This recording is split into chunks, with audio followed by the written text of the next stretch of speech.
नमस्कार,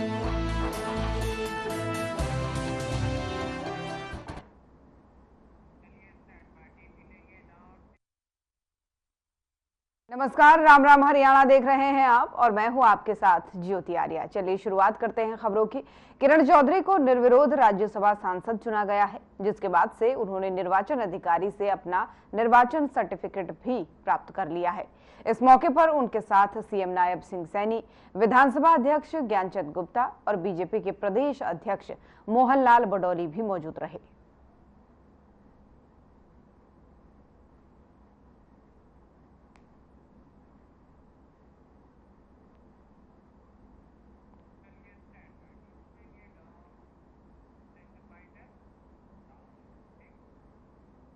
हरियाणा राज्यसभा उपचुनाव में बीजेपी प्रत्याशी किरण चौधरी निर्विरोध जीत गई हैं, जिसको लेकर के रिटर्निंग अधिकारी साकेत कुमार ने किरण चौधरी को प्रमाण पत्र दिया। किरण चौधरी के निर्विरोध निर्वाचन के बाद से मुख्यमंत्री नायब सिंह सैनी ने प्रेस कॉन्फ्रेंस की। उन्होंने क्या कुछ कहा है, आइए आपको सुनवाते हैं। मैं राज्यसभा के लिए एक तरफा जीत किरण चौधरी जी को मिली है। मैं इसके लिए किरण चौधरी जी को बहुत बहुत बधाई और शुभकामनाएं देता हूं। जिस प्रकार का कांग्रेस लगातार ये दुष्प्रचार कर रहे थे कि सरकार अल्पमत में है, एक बार नहीं कहा, मैं लगातार ये बात बोल रहा था कि मैंने पूरे विपक्ष के सामने 13 मार्च को विधानसभा में विश्वास मत हासिल किया है। परंतु इस प्रकार का दुष्प्रचार करना, इस प्रकार से झूठ बोलना विपक्ष के द्वारा, आज वो पूरा का पूरा शीशा विपक्ष को दिखाई दे रहा है। दिखाई वो किरण चौधरी के रूप में दे रहा है। नहीं, वो एक तरफा जीत वो भारतीय जनता पार्टी की राज्यसभा के अंदर हुई है। मुझे तो इस बात का आश्चर्य है, क्योंकि ये भारतीय जनता पार्टी की बड़ी जीत है। कांग्रेस पार्टी ये हिम्मत नहीं कर पाई, जो लोग इस प्रकार का दुष्प्रचार कर रहे थे कि सरकार अल्पमत में है, वो फार्म भी नहीं भर पाए। इस प्रकार की स्थिति कांग्रेस की हो गई है। उन्होंने सरेंडर किया है, उन्होंने हार मानी है। हार मान करके उनकी हिम्मत नहीं हुई कि वो राज्यसभा के अंदर किसी को खड़ा कर दे, क्योंकि उनको मालूम था कि भारतीय जनता पार्टी के पास पूरा गणित है। परंतु इस प्रकार का दुष्प्रचार करना कांग्रेस के द्वारा कि अल्पमत में है, आज ये साबित हो गया है कि जब किरण चौधरी जी एक तरफा जीत लेकर के आई है, भारतीय जनता पार्टी के लिए ये बहुत बड़ी जीत है इस चुनावों के अंदर। और मैं पूरे विश्वास के साथ ये बात कह रहा हूँ कि कांग्रेस विधानसभा के चुनाव के अंदर भी कहीं दिखाई नहीं देगी। भारतीय जनता पार्टी तीसरी बार बहुत बड़े मैंडेट के साथ सरकार बना रही है, क्योंकि कांग्रेस का जो झूठ है वो लोगों के सामने आ जाता है, क्योंकि ये झूठ अब चलने वाला नहीं है। जो जब से मैं ये बात बोल रहा हूँ कि ना हम इनके झूठ को चलने देंगे ना बिकने देंगे, क्योंकि कांग्रेस झूठ और भ्रम फैला करके अपनी कुर्सी, सस्ती लोकप्रियता हासिल करना चाहती है। परंतु भारतीय जनता पार्टी अब उसको, इनके झूठ को नहीं बिकने देगी। भारतीय जनता पार्टी तीसरी बार हरियाणा के अंदर बड़े मैंडेट के साथ सरकार बना रही है। मैं किरण चौधरी जी को आज, क्योंकि बड़े एक तरफा जीत इनकी हुई है, मैं इसके लिए इनको बहुत बहुत बधाई देता हूं। आज जो पूरी तरह से जो जीत हुई है, मैं ये जीत जो है भाजपा की मानती हूँ और अपना शीर्ष नेतृत्व जो है भाजपा का, हमारे प्रधानमंत्री, आदरणीय प्रधानमंत्री जी, आदरणीय हमारे अमित शाह जी, आदरणीय हमारे पूर्व मुख्यमंत्री मनोहर लाल खट्टर जी, हमारे सीएम साहब नायब सैनी जी और नड्डा जी हमारे जो अध्यक्ष हैं, और साथ में हमारे जो है हमारे अध्यक्ष यहाँ खड़े हैं बडोली जी, पूरा शीर्ष नेतृत्व जो है भाजपा का, उसका मैं तहे दिल से धन्यवाद करती हूँ। और ये मेरी जीत नहीं है, ये जीत भाजपा की जीत है, और ये जीत वो जीत है जो आने वाले समय में आपको दिखाएगी कि भाजपा पूर्ण बहुमत से, जैसे सीएम साहब ने बताया, पूर्ण बहुमत से तीसरी बार सरकार हरियाणा के अंदर लेकर आएगी। और वो इसलिए लेकर आएगी क्योंकि भाजपा की नीतियां हैं, भाजपा की नीति है, भाजपा की ईमानदारी है और भाजपा का संगठन है और भाजपा के अंदर वो क्षमता है लोगों के अंदर लोगों के लिए काम करने के लिए, जनहित का काम करने के लिए। और बाकी जो है आप सब जानते हैं, मैं तो उधर रही हुई हूँ, हमेशा मैंने देखा है नौटंकीबाजी करते हैं, नौटंकियों के अलावा इनके पास और कुछ नहीं है। अभी भी जो है जब चुनाव अल्पमत की बात जब कर रहे थे सीएम साहब, तो मुझे यह ध्यान में आया कि अल्पमत कर रहे थे और कभी जा रहे हैं ये राज्यपाल के पास जा रहे हैं, वहाँ पर दे रहे हैं चिट्ठी, कहीं और कुछ दे रहे हैं कि हम जो है सरकार को गिरा देंगे। लोगों को गुमराह करने की जो बात है वो हुड्डा साहब और उनके जो क्रोनीज हैं वो सारे के सारे करते हैं। सत्य ये है कि अगर जो है ऐसी बात थी तो ये विधानसभा के अंदर जो है क्यों नहीं लेकर आए? वो तो इनके अंदर हिम्मत थी नहीं, क्योंकि इन्हें मालूम था कि मुंह की खानी थी। तो केवल इसलिए जो है कि गुमराह करे जाओ, हम ये कर देंगे, हम फला कर देंगे। अरे जो है जब विधानसभा के अंदर जब ये नो कॉन्फिडेंस मोशन लेकर आते हैं और वो नो कॉन्फिडेंस मोशन को जो है उसके ऊपर जो है वोटिंग ही नहीं करते हैं, तो आप समझ सकते हो कि कितनी बड़ी। रोहतक में बीजेपी के युवा सदस्यता ग्रहण समारोह का आयोजन हुआ, जिसमें मुख्यमंत्री नायब सिंह सैनी ने भी शिरकत की। इस मौके पर संबोधित करते हुए सीएम सैनी ने कहा कि हमारी सरकार युवा हित की सरकार है। हमने बिना खर्ची पर्ची के नौकरियां दी हैं। पिछले 10 साल में कई विकास कार्य हुए हैं। इसी के साथ ही सीएम सैनी कांग्रेस पर भी निशाना साधने से नहीं चूके। यशस्वी प्रधानमंत्री ने भारत को दुनिया में अग्रणी देशों के अंदर ला करके खड़ा करने का बहुत कम समय के अंदर कार्य किया है। भाइयों, आप ऐसे विचार के साथ जुड़ रहे हैं जिसका विचार और जिसके कार्यकर्ता दुनिया में सबसे ज्यादा है। सबसे बड़ी पार्टी के कार्यकर्ता इस पार्टी के अंदर है, उस विचार के साथ आप लोग जुड़ रहे हैं। मैं आप सबका आज इस अवसर के ऊपर बहुत बहुत स्वागत भी करता हूं, आप सबका दिल से धन्यवाद भी करता हूं। भाइयों, हमारी सरकार ने विभिन्न योजनाओं के माध्यम से लगातार युवाओं के सम्मान को बढ़ाने का काम ये पिछले 10 वर्षों में ये डबल इंजन की सरकार ने किया है। भाइयों, मुझे ये खुशी है आज आप लोगों के बीच में ये बताते हुए कि मैं जब गांव के अंदर कार्यक्रम के लिए जाता हूं तो गांव का युवा निकल करके बोलता है कि हम आपकी पार्टी को इसलिए समर्थन करते हैं कि आपकी सरकार में पहली बार युवाओं को बिना पर्ची बिना खर्ची के रोजगार देने का काम ये आपकी सरकार कर रही है। भाइयों, मैं यह नहीं देखता था 2014 से पहले मेरे प्रदेश का युवा हताश हो चुका था, निराश हो चुका था। भाइयों, जब हताश और निराश हो गया था क्योंकि हम देखते थे कांग्रेस की लंबे समय 10 वर्षों तक कंटिन्यूटी में सरकार हरियाणा प्रदेश में रही और 10 वर्षों के अंदर युवाओं को इस्तेमाल किया गया, उनके हित के लिए कदम नहीं उठे हैं। परंतु जब हम देखते हैं आदरणीय मोदी जी के नेतृत्व में यह हमारी डबल इंजन की सरकार जो चल रही है, भाइयों, हर पड़ाव के ऊपर युवाओं को एक प्लेटफॉर्म देने का काम ये हमारी सरकार ने किया है।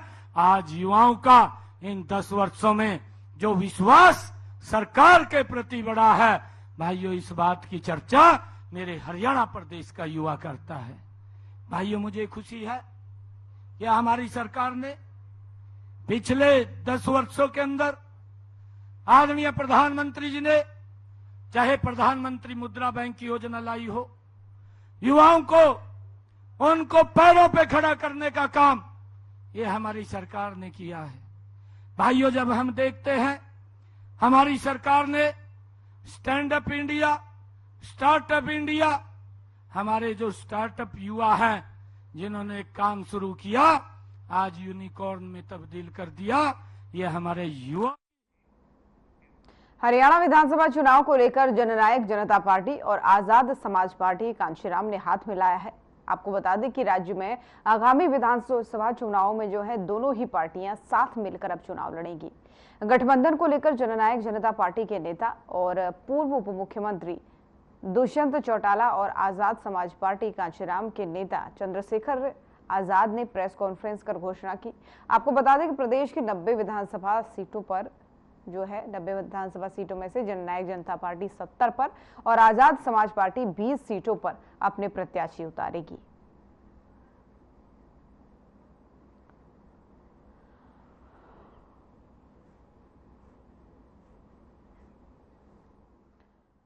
तो प्रेस कॉन्फ्रेंस हुई है हरियाणा में जेजेपी और आजाद समाज पार्टी यानी जननायक जनता पार्टी और आजाद समाज पार्टी के एक साथ चुनाव मिलने को लेकर, यानी गठबंधन में अब दोनों पार्टियां चुनाव लड़ेंगी, क्योंकि कुछ ही समय बाद हरियाणा में विधानसभा चुनाव होने हैं और उससे पहले जो है पार्टियां अपनी अपनी जुगत में लगी हुई हैं। और इसी के लिए जननायक जनता पार्टी और आजाद समाज पार्टी ने गठबंधन किया है, जिसको लेकर के सीट शेयरिंग फॉर्मूले पर भी बातचीत हो गई है। 70-20 का फॉर्मूला तय किया गया है, यानी 70 सीटों पर जननायक जनता पार्टी अपने प्रत्याशी उतारेगी, तो उधर आजाद समाज पार्टी 20 सीटों पर।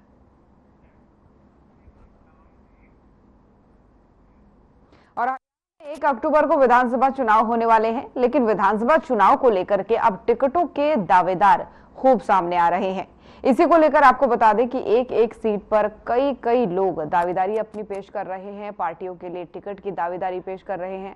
अब ऐसे में सभी राजनीतिक पार्टियों के सामने भी एक दुविधा बन गई है कि किस विधानसभा सीट से किस नेता को टिकट दिया जाए, ये बड़ी समस्या बन गई है। वहीं आपको बता दें कि हरियाणा में 90 सीटों पर विधानसभा चुनाव होने वाले हैं। अब ऐसे में 90 में से तकरीबन 2700, इन 90 सीटों में 2700 उम्मीदवारों ने अभी तक आवेदन किया है। और इसी कड़ी में विधानसभा चुनाव में रानिया विधानसभा से ओबीसी महिला की भागीदारी को लेकर के समाज के लोग आज मीडिया से रूबरू हुए और सुनीता उर्फ शिल्पा वर्मा एडवोकेट को टिकट देने की मांग की।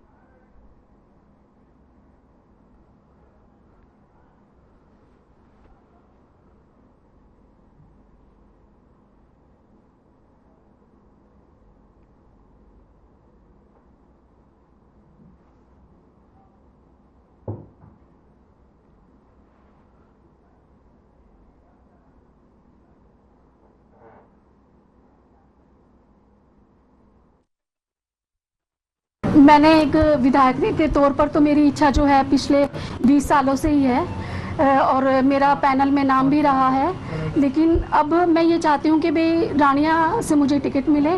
और रानिया के अंदर मैंने जो भी चीज़ें देखी है, महिलाओं की दशा को देखा है, बेटियों की दशा को देखा है, शिक्षा के अभाव को देखा है, नशे की वजह से परिवार ख़त्म होते हुए देखे हैं। और मैं ये चाहती हूँ कि मुझे मैं अपने लेवल पे तो वो सब कर ही रही हूँ कि सरकार के माध्यम से मुझे उन सब की सेवा करने का मौका मिले। जो आज मैं पॉलिटिकल फेडरेशन का मुख्य महासचिव होने के नाते यहाँ पर पहुँचा हूँ सिरसा के अंदर, क्योंकि हमारे समाज की एक बेटी जो रानिया विधानसभा से विधायक की उम्मीदवारी का अपनी लड़ाई लड़ रही है, उसके लिए आज सिरसा में इनके लिए मीडिया में आया हूँ। क्योंकि सुनीता शिल्पा वर्मा काफ़ी सालों से, कम 20-25 वर्षों से जो संघर्ष इस रानिया विधानसभा के लिए कर रही हैं, उनकी दावेदारी सबसे मजबूत दावेदारी बनती है, क्योंकि यहाँ महिला और पुरुष की जनसंख्या भी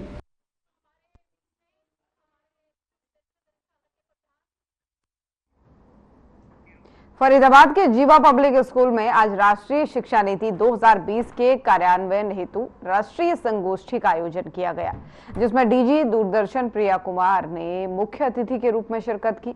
इस कार्यक्रम में विभिन्न प्रांतों के 150 से ज्यादा शिक्षाविदों ने भाग लिया और इस कार्यक्रम के मुख्य वक्ताओं में विभाग अध्यक्ष शिक्षा NCERT की professor Sharad Sinha, Maharshi Valmiki college of education की प्राध्यापिका नीलम बाली, राष्ट्रीय संयोजक विश्वविद्यालय शिक्षा की संयोजन श्रीमती अनीता शर्मा के अलावा कार्यक्रम के आयोजक जीवा पब्लिक स्कूल के अध्यक्ष ऋषिपाल चौहान समेत वक्ताओं और राष्ट्रीय शिक्षा नीति 2020 के कार्यान्वयन पर अपने विचार रखे वक्ताओं ने और चर्चा भी की। वहीं राष्ट्रीय शिक्षा नीति 2020 के तहत ये अपने आप में एक पहला कार्यक्रम था और काफी महत्वपूर्ण था, जिसे सफलतापूर्वक आयोजित किया गया।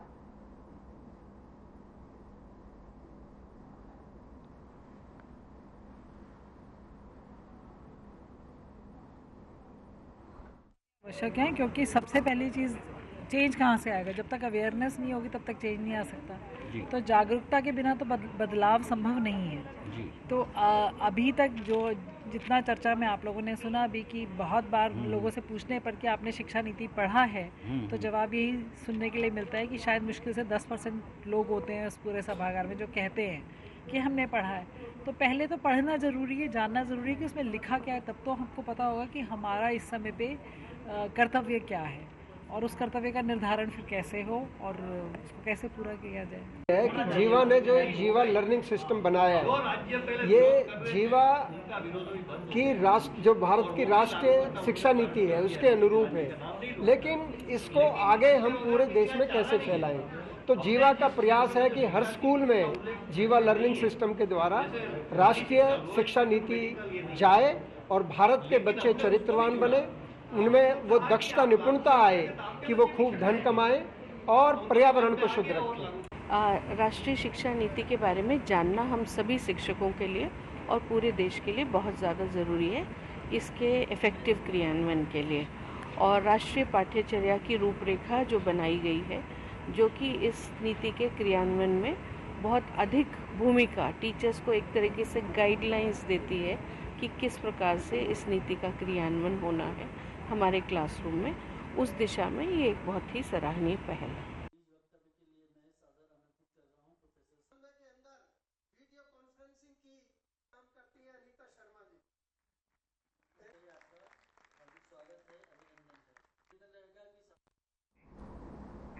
और हिसार में एक स्कूटी और कार की टक्कर हो गई। हादसे में स्कूटी सवार शिक्षिका और उसकी 6 साल की बच्ची को चोट आई है। आपको बता दें कि इस पूरे घटनाक्रम में अध्यापिका के किराएदार के बेटे को भी चोट लगी है। घटना सीसीटीवी में पूरी कैद हुई है और स्कूटी से टकराने के बाद से कार पलट गई। आपको ये भी बता दें कि हादसे के दौरान आसपास के लोगों ने घायलों को निजी अस्पताल में भर्ती कराया। वहीं सिटी थाना पुलिस ने भी ये पूरा मामला दर्ज किया और पुलिस को शिकायत भी इस मामले में दी। वहीं शिकायत में घायल अध्यापिका ने बताया कि वो एक प्राइवेट स्कूल की टीचर है और अपने 6 साल की बेटी के साथ घर का सामान लेने गई थी और सामान ज्यादा होने के कारण टीचर ने अपने घर के किराएदार के लड़के को भी अपने साथ बुलाया था। जब वो सामान लेकर चलने लगी तो सामने से आ रही कार ने स्कूटी को सीधी टक्कर मार दी। और आपको बता दें कि इस पूरे मामले में फिलहाल पुलिस ने शिकायत दर्ज कर ली है।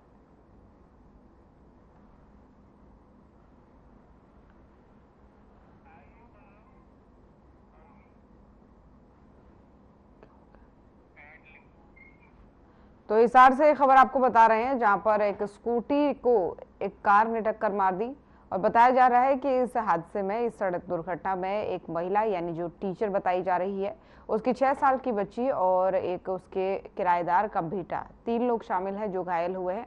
हालांकि तीनों को अस्पताल में इलाज के लिए भर्ती करा दिया गया है। बताया जा रहा है कि सीधी टक्कर कार ने सामने से आकर मारी थी। महिला का कहना है कि वो कुछ सामान लेने के लिए बाजार गई हुई थी और इसी दौरान सामने से आ रही कार ने उसे टक्कर मार दी। जैसा कि तस्वीरों में आप देख भी पा रहे हैं, ये सीसीटीवी फुटेज है उस घटनाक्रम का जब ये हादसा हुआ था। महिला का कहना है कि कुछ सामान लेने वो बाजार गई थी और इस दौरान जैसे ही सामने से एक कार आई, कार ने सीधे स्कूटी को टक्कर मार दी और वो इस घटना का शिकार हो गई। तीनों लोग जो है इस मामले में घायल बताए जा रहे हैं।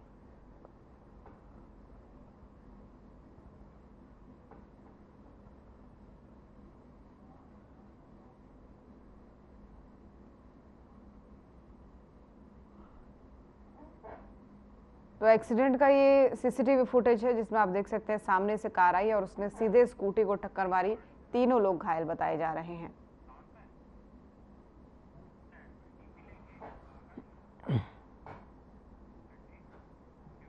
पेरिस ओलंपिक में कांस्य पदक जीतने वाले झज्जर के खिलाड़ी अमन सहरावत का बहादुरगढ़ जब वो पहुंचे, वहां उनका जोरदार स्वागत किया गया। आपको बता दें कि खेल प्रेमियों ने उन्हें पगड़ी पहनाई, फूल मालाएं पहनाई, नोटों की माला पहना करके अमन सहरावत का जोरदार स्वागत यहां पर किया गया। वहीं इस दौरान खिलाड़ी ने कहा कि देशवासियों का प्यार उन्हें ताकत दे रहा है। युवा पहलवान अपना 100% समर्पण खेल को देंगे तो परिणाम अच्छा ही रहेगा। वहीं इस दौरान जो है उनके साथ महाबली सतपाल पहलवान भी मौजूद रहे।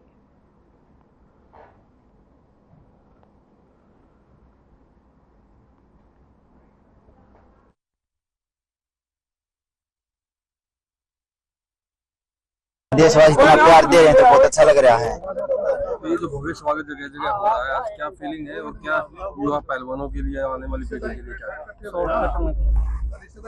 बहुत अच्छा लग रहा है। उन युवाओं के लिए जो खेल के लिए आगे बढ़े, बस यही कहूँगा, खेल के लिए आगे बढ़े, अपना 100% दे खेल में, और आखिरी में रिजल्ट बहुत अच्छा रहेगा। 2028 में जो 2024 में जो कमी रही है वो पूरी करेंगे, 2028 में गोल्ड लेके आएंगे देश के लिए।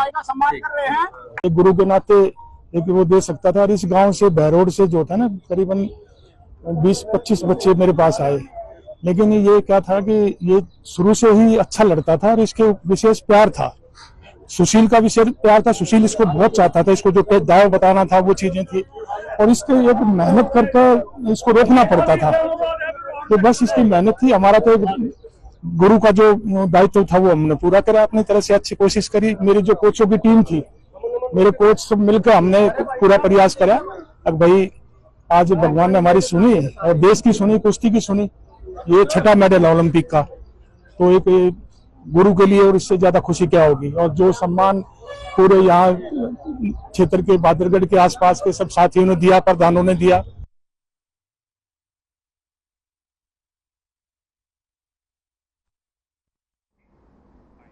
तो राम राम हरियाणा देख रहे थे आप। बुलेटिन में फिलहाल इतना ही। खबरें लगातार जारी हैं। नमस्कार।